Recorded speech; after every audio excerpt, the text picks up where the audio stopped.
not doing the May and August elections. Yeah, and people might be like, what are we spending money? Well, it's poll workers and everything else that we've got that are working. I presume that, like the and church putting on this Hazelwood thing, Lane, the publications, everything. Right. Yeah. Part of that too we talked about is even on the commission versus, I know the town of Smyrna and Laverne and Murfreesboro, the council people are split terms, so they all don't run. We all run at the same time. And how many, when you were in, what was the turnover, like 9? 9. So out of 21, you had 9 new commissioners, and this time we're facing a 5 to 7. Well, it could be more than that because there's so many opposed elections. But you talk about getting a lot of new faces that don't understand the way the wheel kind of works in the county, and our budget's, it's a few million away from $1 billion. Yeah, I mean it's within spitting distance of $1 billion. I mean, you talk about a catch-up time here pretty quick. If you're voted in, it's coming. Well, and we discussed, after I left the school board, when Brad Turner went to the state, the commission appointed me to finish that first 2-year part. And then, of course, I had the primary and general election for the second 2 years. And I'd been on the school board for 12 years. I'd sat out in the audience for 3, and had been to a ton of commission meetings, but still had to, as I mentioned in an endorsement for Craig Harris, that I had to have somebody put their arm around me and kind of get me up to snuff on all the different committees and and some of the processes and people, and so it's a huge deal just to walk in there, brand spanking new. I agree, 100%. Not to keep interrupting, but I'm going to give you a few numbers. We want you in here. We want you to interrupt. So this came from Alan, and I finally found the story, and I finally got our live stream up going too. So I was working on that. About almost 3,100 early voted at SportsCom. That was the #1 site. Election Office was #2. There were 181 absentee, 259 from nursing homes. Laverne, 540. Smyrna, Church Life Vote Center and early voting, 724. Smyrna Town Hall, 801. So the north end of the county always seems to be a lot lower. Lingering. Yeah. The other point, the top commission districts for turnout: District 15, 1,200, just over. District 8, 1,055. District 14, 1,018. District 2, 965, and 4, 893. So there are a lot of those districts that are opposed. Here's one thing that I think voters get turned off on, or I don't know if turned off is the right reason, but apathetic. Yeah. I don't know that we have made it easy to understand commission districts versus school board zones and road board zones and all of that. I think that's confusing. Well, what does, I don't know what, I couldn't tell you right now the number district that you represent. Yeah, I have to look up what district I am. Yeah. But I've kept up with it long enough to know that I have been in and out of several different ones because I'm right there on the edge of where yours is and where Mike's is. That's right. Okay. And so I'm either in or out of that district, depending on how the lines are drawn and that kind of thing. It's extremely confusing. It is confusing. It is. And I don't think the average voter knows, and then they're already apathetic, so it's like, well, I don't know who to vote for, or I don't even know what district I'm in. I go around my district and I see signs for different people running for school board or county commission that aren't even in my area. I know that, but the average person doesn't know that. So they go to the poll maybe, and they decide they're going to vote for Rick Hall. Well, Rick Hall's not even on the ballot. That's right. When they go in to vote, and it's like, well, then who do I vote for? I've gotten those calls and those text messages. Well, and I've driven around the county, and I guess because it's become so convenient, you can vote wherever. I've seen signs of people, running for office in the northern end of the county, up here in Murfreesboro. Well, and here's a downside to that, and I'll speak from a candidate side of it. Yeah. So there's 30 voting locations today, and if you're running for a seat, so that means anybody within your district could vote at any one of those one sites. True. So that would mean I would have to need to find 29 different volunteers that would stay at that poll all day long, and hold, let's say, my sign. So if a person wanted to come up to them and ask questions about who I was, I would have to find that many people. Now, when I ran in 2006 and won, we had at the Tennessee Rehab Center was a voting poll in District 12 that I was in, and I could stand there all day long, and it just worked. But I like the convenience of what we have today, but it makes a little bit more responsibility on the candidate, like you're talking about, Brian, to know, hey, that Go Vote TN, is a resource that you can go and Google and put your address in, and it'll tell you everybody in, but is it going to tell you about those people? No. And I think I've seen 3 posts this morning going, hey, is there a guide somewhere as far as who the candidates are and what they stand for? And I know the GOP has put out through their website and through their Facebook and everything, a link to all the candidates and how they stand, and they tried to promote that. And I know the Democrat side had done that well. Now, if you're independent, and you're obligated upon yourself to get that message out. And I think it'd be difficult in today's times, but maybe not so difficult because we have social media like we do. But I was on a site the other day that's very about closing the dump, and that's the same people that are always on there. And I had what happened is somebody off of that had contacted me about the dump and was banging a lot of questions, and they were referring back to that Facebook page. And I said, but my thing was for them to understand there's 960 people that are on that page, only 960. So there's 350,000 residents in Rutherford County. That 960 may have a different view about that dump than what the rest of the majority of the county. We just went through that, and I gave them an example with, we just did our thing. They spent 5 years of playing Rutherford.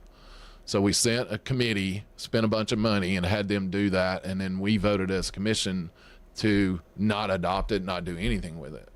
And the cities felt like, well, we didn't want more growth in the cities, so we're voting not to have it. And us that have all the rural areas are going, hey, we want that 2 houses per acre because, all the people that are voting for me today want to keep that rural life. They don't like the encroachment of the cities and the growth that we've got. But you got to look at both sides of that. Growth is good. I can tell you some counties that, I've had an office south of here, and I've told that is, as soon as their kids were graduating, they were off, and it wasn't a college. A lot of times it was to go find jobs somewhere because there was no jobs in that whole little region of where they are, so they had to move away. Yeah, do you want to be Campbell County or Claiborne County when they're just bleeding people and, the tax base? District 3 Commissioner. Yes, sir. Look at that. He looked it up. Hey, can we deviate just a second? Jordan McCullough was on American Idol, and they're talking about it last hour. Yeah, it's pretty cool, right? Yeah, Guess we're having a concert here for him. Yeah. Here on the square. Yeah. So there's breaking news on that. Tomorrow's forecast has rain, and so they're going to have a parade in the downtown area, but they are moving the concert to the Siegel Soccer Indoor Complex out there on Cherry Lane. Smart. Yeah. So that way, rain or shine, and they can get everything set up for the concert and all. So they are going to have the concert there, whether it's raining or not. It's going to be at the soccer complex indoors, but they will have the parade too. There's a lot of parking out there. Yeah, there is. And that's going to be on national television too, because they're going to air that. He's going to be in the Part final of American 3. Idol, yeah. It's 2 years in a row Rutherford County has had a top 10 with Maddie Pruitt from Eagleville last year and now Jordan from Murfreesboro. That's right. This year. I had somebody text me, and then we can go to a break and then I'll hush. But somebody texted me last night and said, what do you think about these races, this, that, and the other? And I gave him some resources. We've tried to cover it. Between all of the shows here, I went and looked up. I think there are 6 long-form interviews that you can go and listen to Craig Harris. About the same number that you can listen to Joe Carr, if not more. And he's on once a month, talking about county government since he is the sitting county mayor. Randy Allen has been on a handful. All the sheriff's candidates have had a forum that we've had here on the air. They've all been on Mike Sparks' Sunday show. He's run a series where he's had all the sheriff's candidates on within the last month and a half. So there are ways for you to find information about the candidates. At least, from right here even. I don't know that we're doing that much digging on this. Now we'll do that, and we'll have 80% voter turnout in a presidential election, but we're going to have 25,000 people decide on all of our county races. You're exactly right. That's the bad thing. Rick and our whole point. Why not combine all of them with the federal and state so we can get more participation in our countywide races as well? Yeah, you're going to get that. You're going to get that interest every 4 years. But what about those off years when you're doing the rest of? But I don't disagree. Yeah. But that's the argument about some, depending on when you have to run. When you're up for re-election, the next half of the county commission, right? Yeah. They're going to have to run in 4 years in a presidential election year, but they're not going to have to run on that night. The primary will be earlier, but there will be a lot more interest, I guess, in voting. But still, voter turnout will be low for that. Off those off years in the primary, or even on that year, because I was it will talking be to a on state November legislator 4th. about it, and he says, you're always running. He said, you feel like you're always running or you're always kind of raising money or something. But he said, you got 2 years where it's the big election where everybody's in there. And then you got an off year. The next 2 years kind of off year and voter count is way down. But even in the off year, if you have countywide, state and federal, together, the opportunity to be better than what we're going to experience tonight is going to be better. If you did the primary, so this if that happened this year, we would have our county primary in August, and you'd have the general in November. Mm-hmm. Well, still in August, whether we did it in May or August, you're still going to decide Rutherford County mayor, and you're going to decide the leading candidate for sheriff, and you're going to decide the circuit court clerk in August this year. Yeah, right. You're right. But it would just be neat if you had a larger turnout. Like I said, Thomas Jefferson said, "We do not have government by the majority. We have government by the majority who participates." And I would love to see that majority that participates be a lot larger. Well, that's 15% of the 201,000 registered voters in a county that has how many people? 390. Well, you can might as well say it was like 340 something, so we're at 350 for sure. Oh, I thought we were closer to the 400. I mean, we got 70 something coming in every day, so that number's constantly going up. But, so even between 350 and say it's 400, only just over half of those are registered voters. 50%, yeah. And how many of those registered voters are voting? About 10 to 15%. 6% in early voting.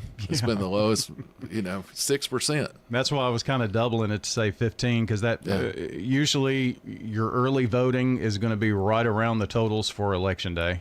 That's what it has been lately. So I wonder, and I know we can't come up with this even with Chat GPT, but, how many countries in this world that totalitarian governments tell you who the candidates are going to be, and that's all you can vote for. Remember, and you're required to vote. In Iraq, when they had their first democratic election, and they had to dip their hand or their finger in purple ink or something like that, and then those people were being targeted and killed and hands cut off and that kind of thing just for voting. Yeah. Yep. Would we have 15% vote if that happened? Well, No. That's there true. you go. There you go. You want to take a break here and then? Yeah, might as well. We can do that. Okay. Hope you joined the show this morning. We're going to take our first break and be right back with you in just a minute.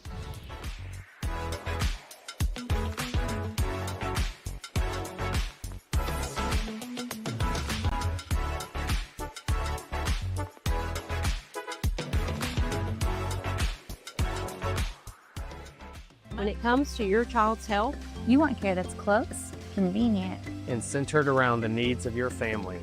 At MMC Pediatrics, we're more than just doctors.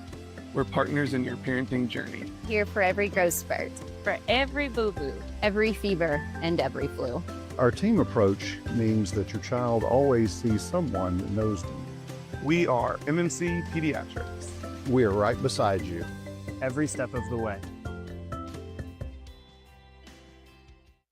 Rise and shine. It's finally election time. When you cast your ballot, you're choosing who will protect your legal records and manage our courts with care. I'm Melissa Harrell, and serving as your circuit court clerk has been my highest honor. I've worked to make our office more accessible and transparent for every citizen in our community. Election day is Tuesday, May the 5th. I'm Melissa Harrell, and I would appreciate your vote to continue as your circuit court clerk. Paid for by friends to elect Melissa Harrell, Doug Bodery, Treasurer.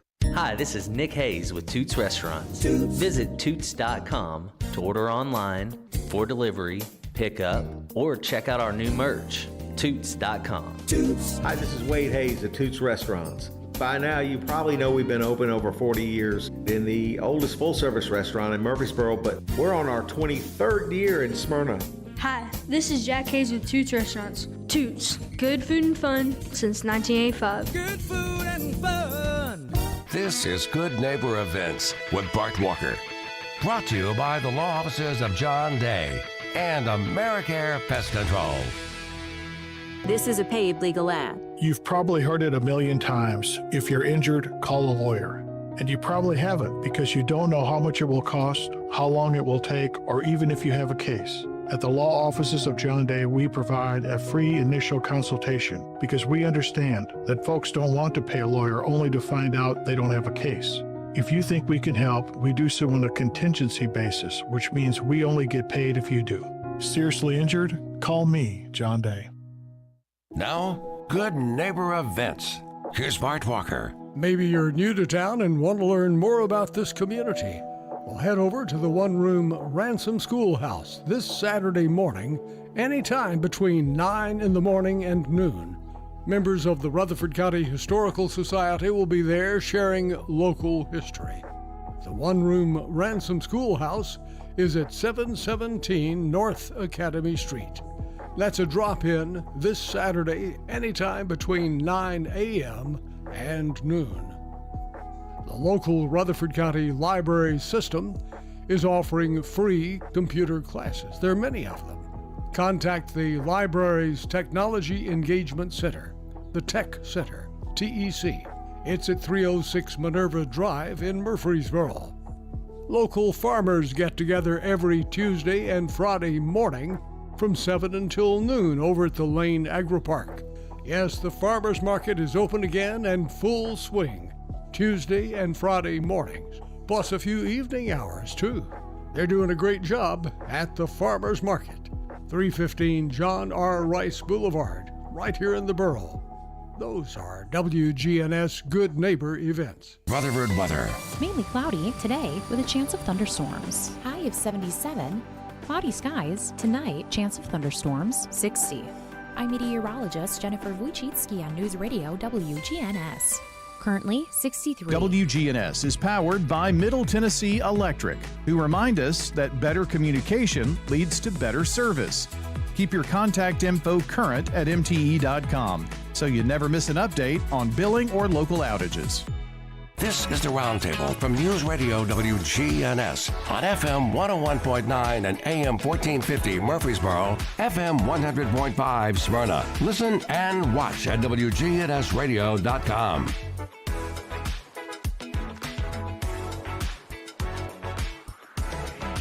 And good morning and welcome back to Tuesday Mornings with Rick and Wayne.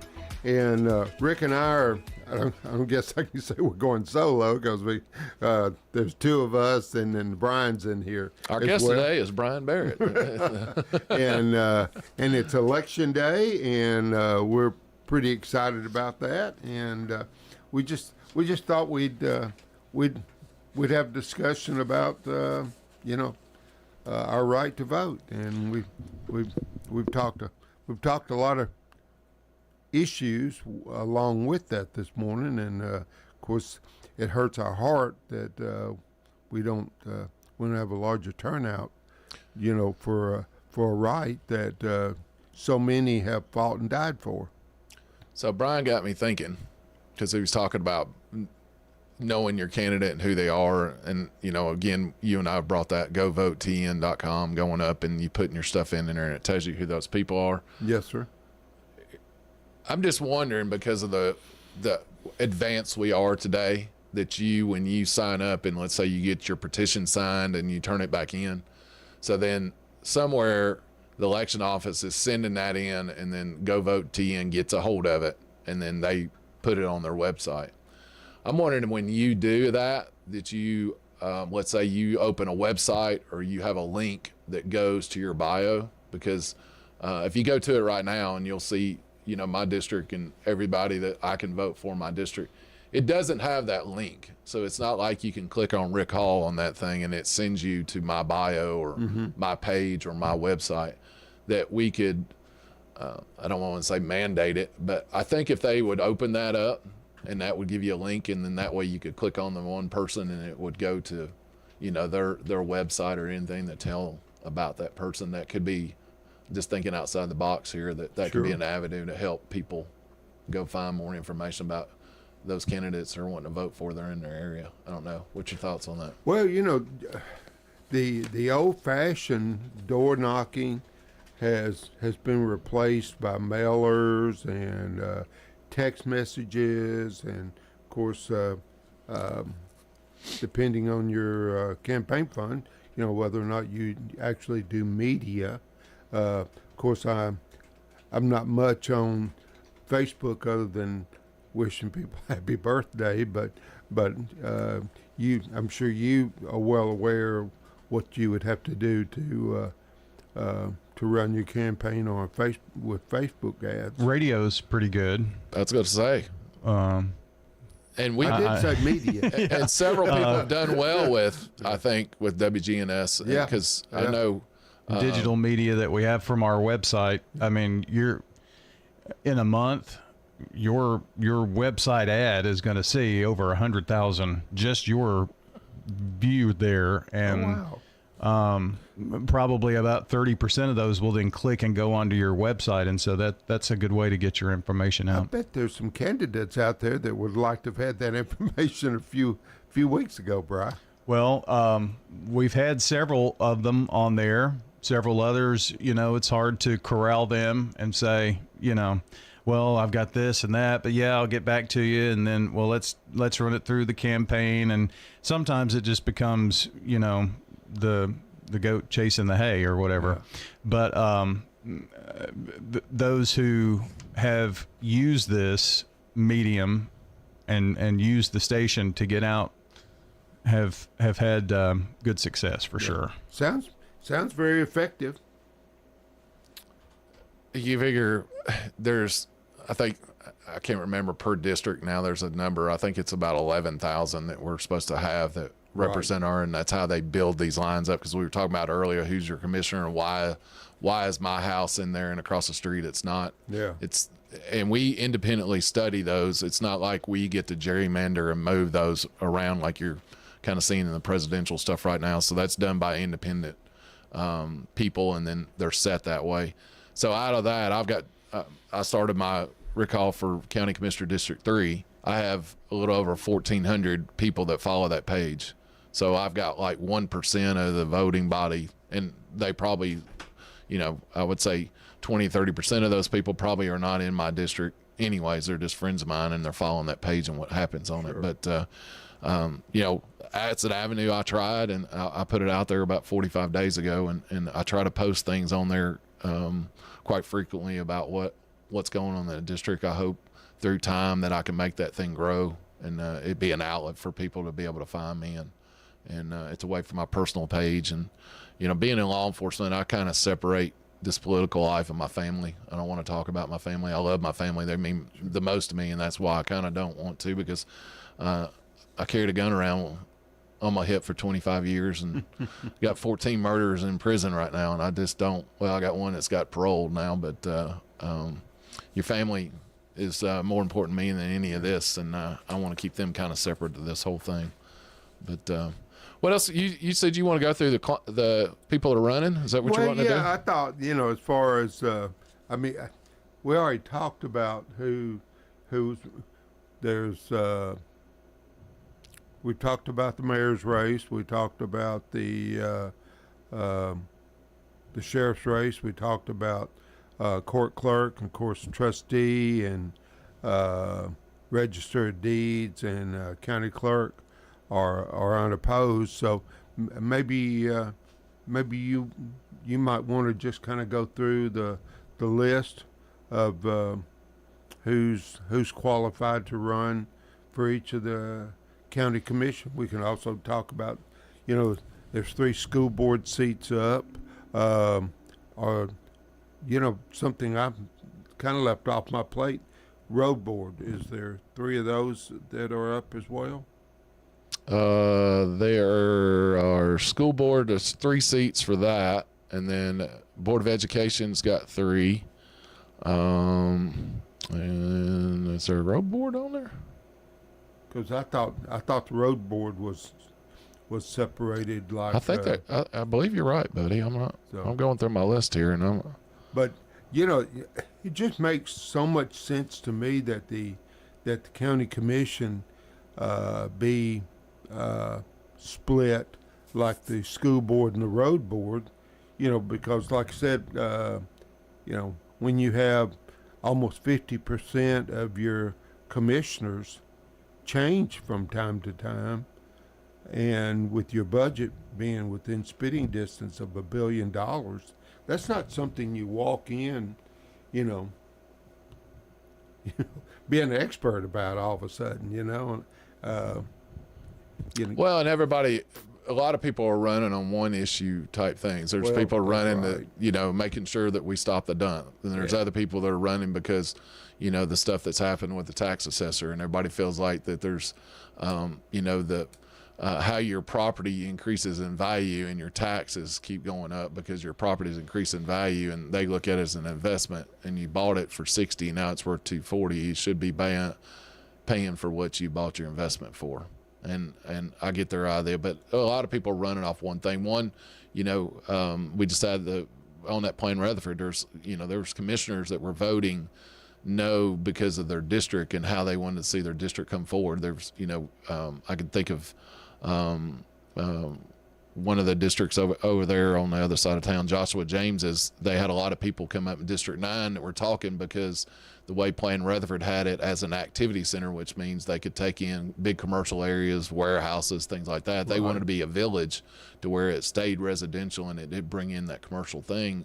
And it got to where we were trying to carve pieces of the pie out to suit the people of that district. And it's kind of hard after 5 years to cut that thing out. But that would be something that somebody's running, for that one issue. And as a whole, they really aren't in tune that, hey, 67% of our budget goes to education, and where are you at with your education? Well, all my kids are grown and have kids, and I've got grandkids. I'm really not thinking about the educational side of it, but I just don't want that warehouse coming in next to me. Yep. And you're going to have to tackle a part of that and how to fund it.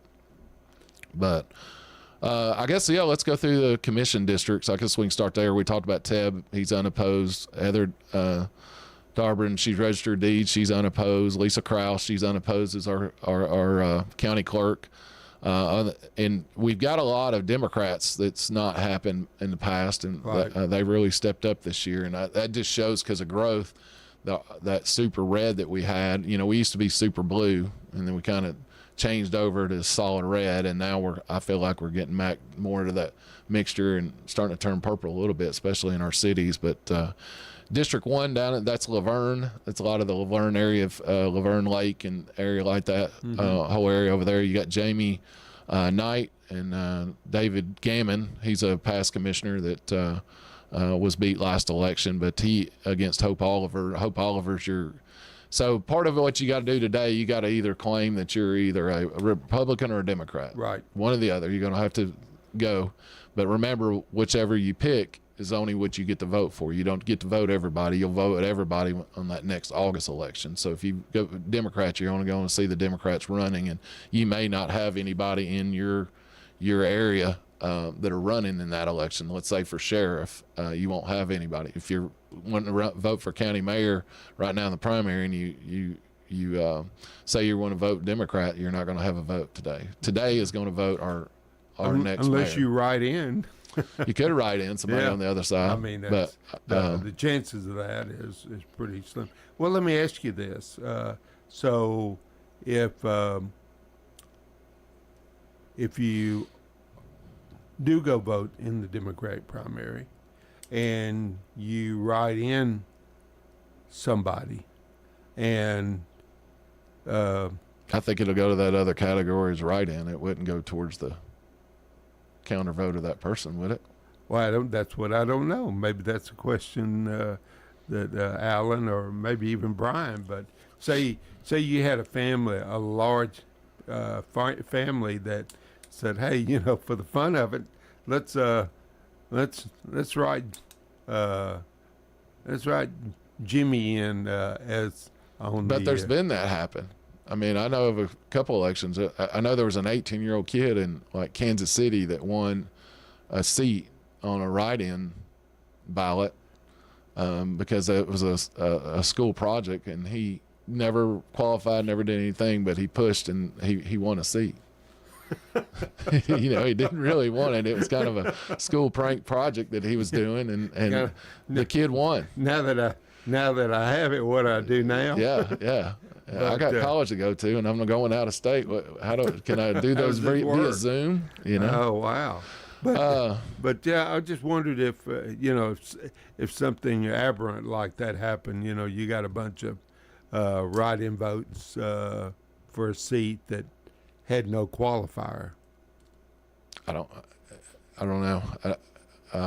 Well, I just hope they go into it and they're educated, and they'll pick somebody that's gone through the due diligence, got the petition signed, gone through the process, and knocked on the doors. I'm sorry, I kind of went off in the left field on you. It's all right, buddy. All right, let's go back. District 2 is Steve Piercy. He's the incumbent. He's unopposed. District 3 is myself, Rick Hall. I'm unopposed as well as an incumbent. Congratulations. Coming in. Thank you, buddy. Yeah. District 4, got a pretty tight race going on there. Michael Rogers, he's a lieutenant with the sheriff's office. Brian Burns is a well-known builder in the community, and then the incumbent is Robert P., who's been up there.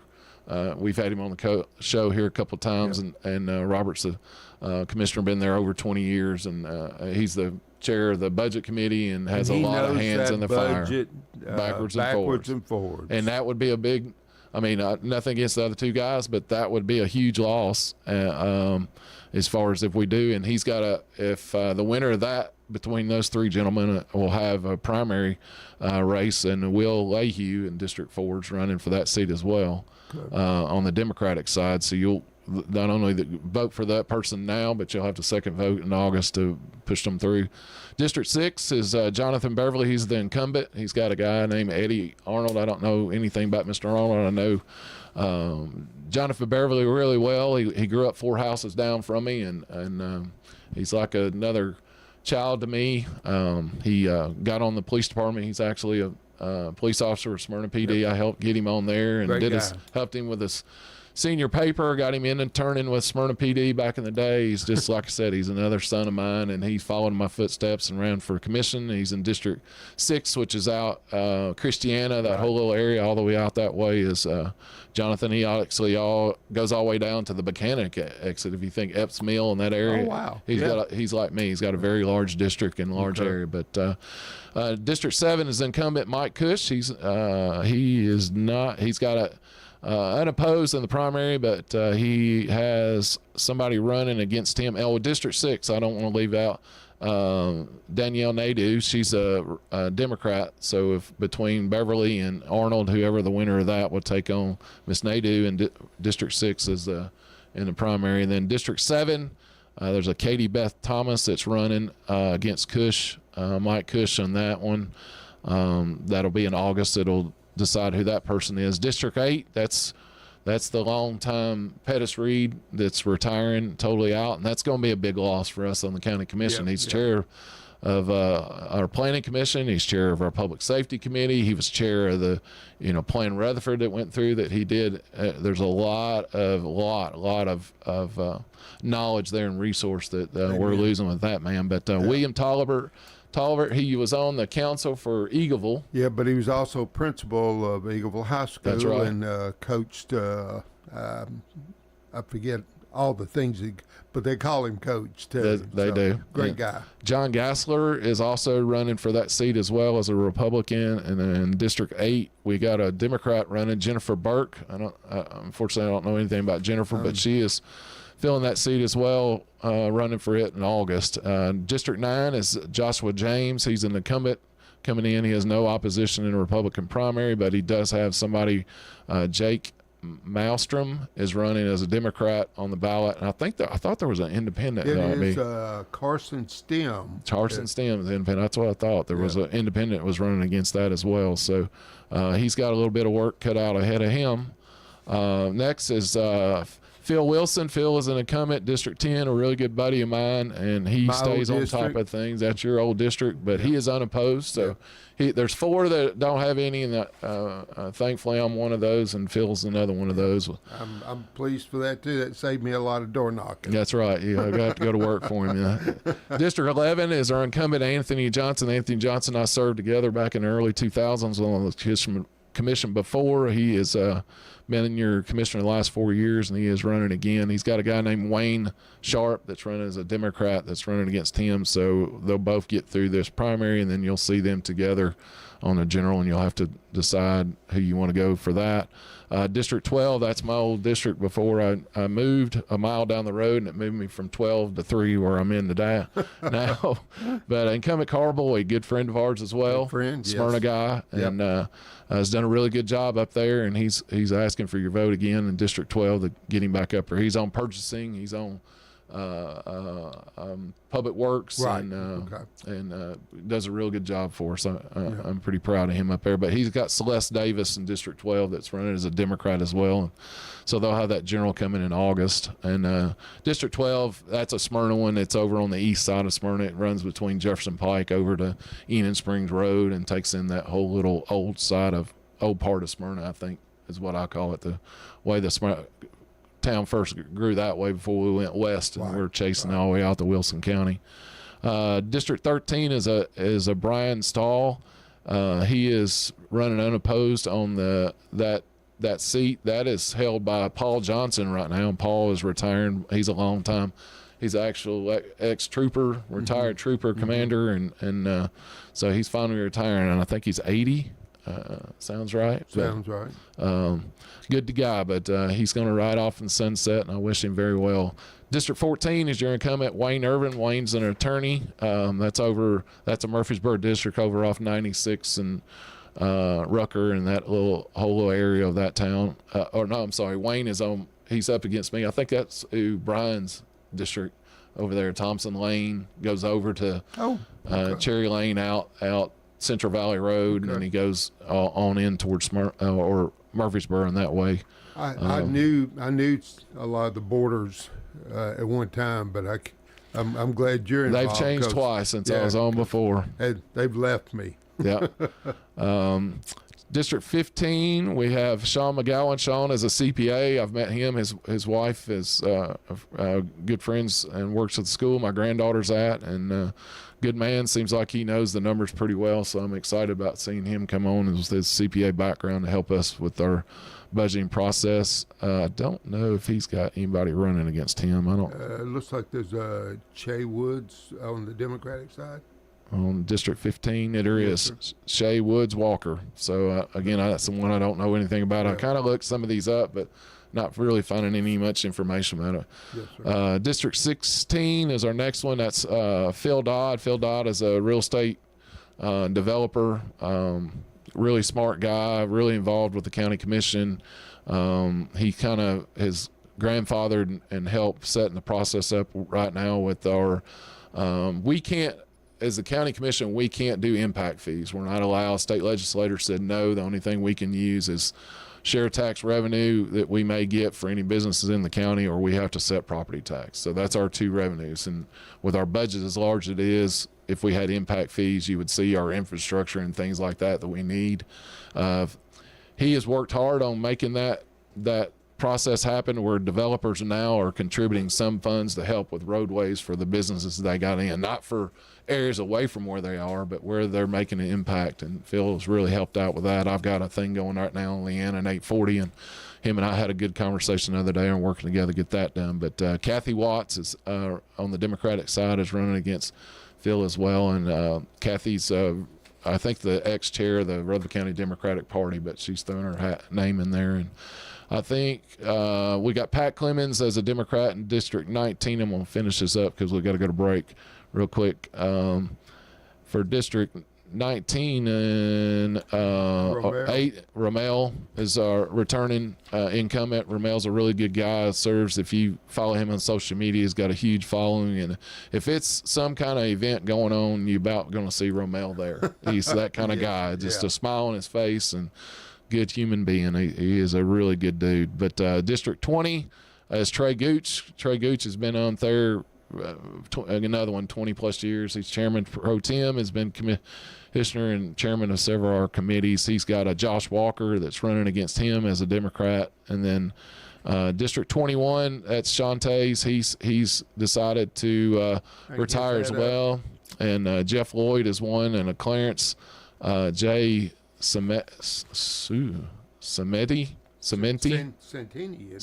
that's it. Santini. Jeff Lloyd are running as a Republican.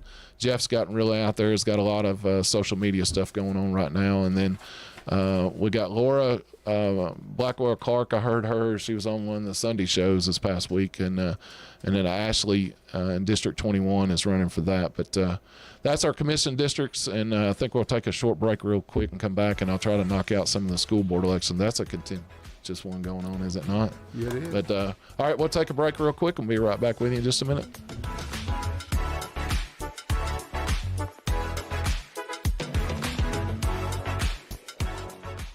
When it comes to your child's health, You want care that's close, convenient, and centered around the needs of your family. At MMC Pediatrics, we're more than just doctors.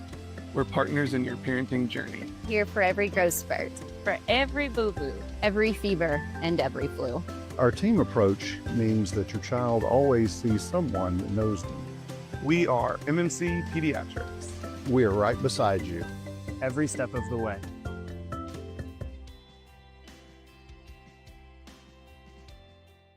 Why is John Harney endorsing Clarissa Smith for School Board Zone 4? I think Clarissa would bring a unique perspective to the school board in that she has been a school bus operator, and she understands better than most would all the issues that go along with it.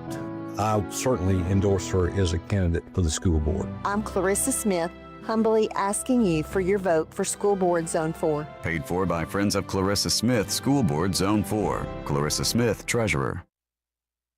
No middlemen, no mystery, just fresh big produce. Straight from the Tennessee dirt to your dinner table. Rutherford County Farmers Market, where our family feeds your family. There's something fresh every week.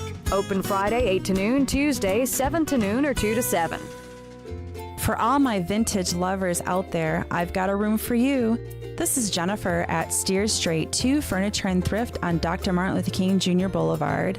So if you love looking through some old items, I have a place just for you to shop.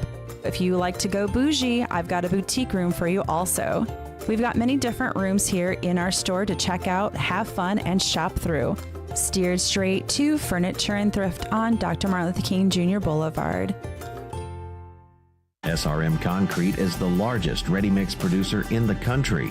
yet is still family-owned and operated. Locally grown, nationally known, SRM delivers unmatched quality and service. You called, we haul. We're SRM Concrete. This is the Roundtable from News Radio WGNS on FM 101.9 and AM 1450 Murfreesboro, FM 100.5 Smyrna. Listen and watch at wgnsradio.com.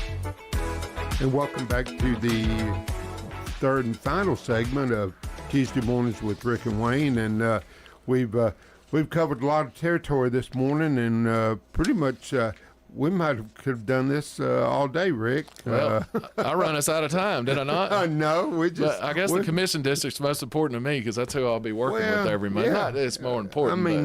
I mean, we covered a lot of territory. We talked a lot. We named a lot of candidates out there, and those that are opposed, and those that are not. So, it was a fun hour. Had Brian in here, and he's been around the block a few times, and of course, so have you. And all I can tell you, brother, is you built the block, man. What are you talking about, Brian? And I just get to walk around it. Well, God bless you for serving, because when you're dealing with a county that's growing as fast as this one continues to, and again with a county budget within spitting distance of $1 billion, you got to have committed people. You sure do, and smart people. Well, and smart, not one issue, but you're looking at going to look over the county as a whole and make sure we're doing what's best for our kids and people who don't want these local races to be building blocks for them to get into a larger office, a stepping stone. Yeah, I think we're seeing that in some of the races that we've had. I mean, that's a good point. You're right. I mean, some are running on national issues. They're not running on our local things, worried about taking care of our local. They want those national things changed. But I agree with you. Yeah, we need to take care of our neighbors. Yeah.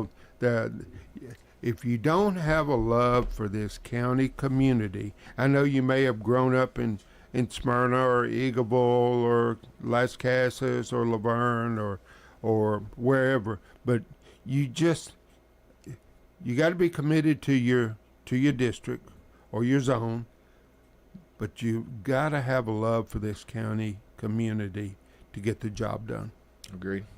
Well, everybody, please go out and vote today if you're not. Amen. If not, try to catch somebody holding a sign out there and talk to them if you undecided who you want. And I wish you the best of luck. And I guess we'll be back on tonight.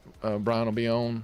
What time are you coming on air, Brian? So I will go on just a little after 7 in anticipation of the early vote stuff coming in. And then we're just going to kind of break in with new information on radio when we have